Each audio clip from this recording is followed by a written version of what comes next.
Hello everyone. Today we are going to summarize a book called Psychology of Money. अभी आप लोग देख सकते हैं कि इतनी बड़ी बुक साइकोलॉजी ऑफ मनी को मैंने इतना छोटा सा बना दिया है, तो जिससे कि सब लोगों को इजी हो बुक को समझने में. So let us start. तो मैं आपको एक्सप्लेन करूँगी ये छोटा सा पैराग्राफ. ओके.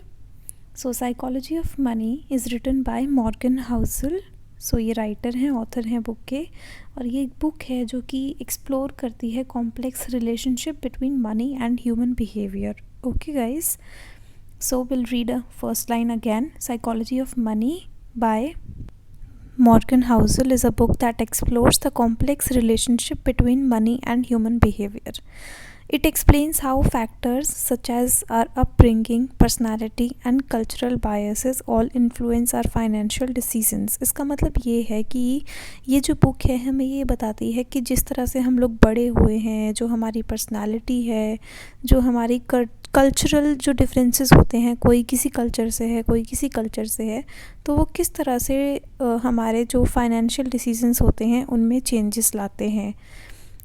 इसका मतलब ये है कि ये सारी की सारी चीज़ें, upbringing, personality and cultural differences बहुत ज़्यादा असर डालते हैं हमारे हर एक फाइनेंशियल डिसीज़न में और लाइफ के डिसीज़न में भी.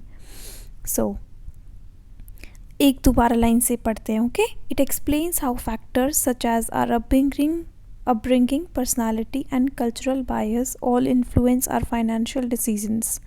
Now next line.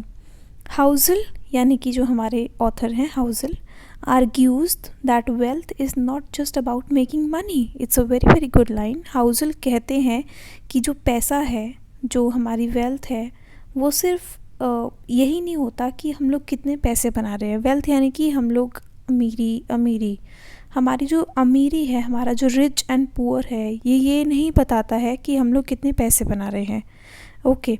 But also about building good habits, developing on understanding of risk and learning from our mistakes.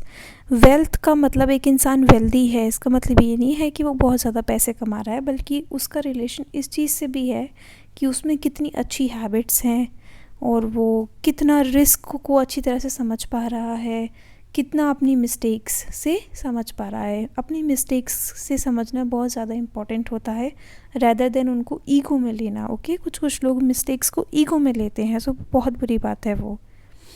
Okay.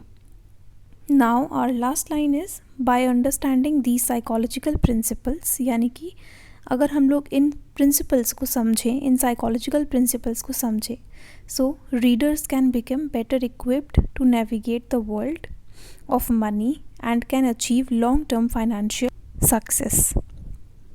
इसका मतलब ये है कि अगर हम लोग इन साइकोलॉजिकल प्रिंसिपल्स, यानी कि ये जो साइकोलॉजिकल प्रिंसिपल्स का बेसिकली मतलब होता है हमारा माइंड किस तरह से काम करता है, उसमें हम लोग क्या क्या चीज़ें फीड करते हैं. ओके.